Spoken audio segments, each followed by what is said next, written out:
ನಮ್ಮ ಅಪ್ಪ ಅಮ್ಮ ನನ್ಗೆ 17 ವರ್ಷಕ್ಕೆ ಮದುವೆ ಮಾಡಿರತ್ತೆ ಮಗ ಅಂತ. ಯಾವ ಲವ್ ಮ್ಯಾರೇಜ್ ಇಲ್ಲ ಸರ್.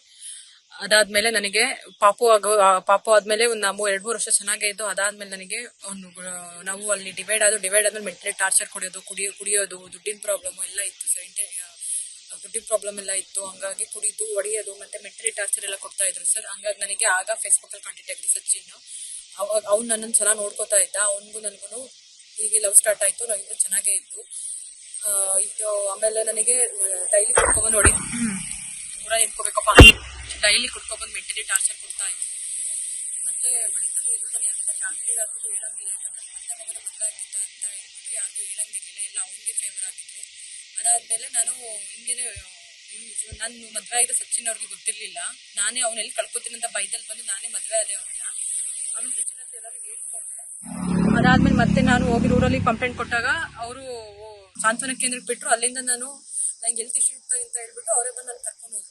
ಪ್ರಕಾಶ್ ಅಂದ್ರೆ ಬಂದು ಕರ್ಕೊಂಡು ಹೋದ್ರು. ಅಲ್ಲೋ ಕರ್ಕೊಂಡು ಹೋದ್ಮೇಲೆ ಹಕ್ಕು ಕುಲಾಸೆಗೆಲ್ಲ ಸೈನ್ ಹಾಕ್ಸ್ಕೊಂಡು ಜೀವನ ಮಾಡಕ್ ಬಿಡದೆ ಇಲ್ಲ ಇದೇ ತರ ಟಾರ್ಚರ್ ಕೊಡ್ತಿದ್ದು. ಮೀಡಿಯಾದ ಹತ್ರ ಎಲ್ಲ ಹೋಗ್ತಿದ್ರೆ ನಾನು ಸೂಸೈಡ್ ಮಾಡ್ಕೊಂಡು ಹೋಗ್ತೀನಿ ಅಷ್ಟೇ. ನಾನು ಈ ತರ ನನಗೆ ಏನು ಹೊಂದಿದೆ ಅಂತ ಬದುಕಬೇಕು. ಇವಾಗ ನಾನು ಬೇಕಂದ್ರೆ ಅವ್ರ ಈ ತರ ಮಾಡ್ತಾನೆ ಇರ್ಲಿಲ್ಲ. ನನಗೆ ಮತ್ತೆ ಜಾಸ್ತಿ ಹೋಗಿದೆ. ನಾನು ಇದೇ ತರ ಪೊಲೀಸ್ ಸ್ಟೇಷನ್ಗೆ ಹೋಗಿ ಈ ತರ ಎಲ್ಲ ಮಾಡಿದ್ರೆ ನಾನು ಎಲ್ಲರ ಹೆಸರು ನನಗೆ ಇವಾಗ ಮಹೇಶ್, ಹೇಮಂತ್, ಪ್ರಕಾಶ್ ಅವರೆಲ್ಲ ಫ್ಯಾಮಿಲಿ ಹೆಸರು ಬರ್ಬಿಟ್ಟು ನಾನು ಸೂಸೈಡ್ ಮಾಡ್ಕೊಂಡು ಲೇಟೆಸ್ಟ್ ಹಾಗೂ ಇಂಟ್ರೆಸ್ಟಿಂಗ್ ಸುದ್ದಿಗಳಿಗಾಗಿ ಬಾಸ್ ಟಿವಿ ಕನ್ನಡ ಚಾನೆಲ್ನ ಸಬ್ಸ್ಕ್ರೈಬ್ ಮಾಡಿ. ಹಾಗೆಯೇ ಬೆಲ್ ಐಕಾನ್ ಪ್ರೆಸ್ ಮಾಡಿ.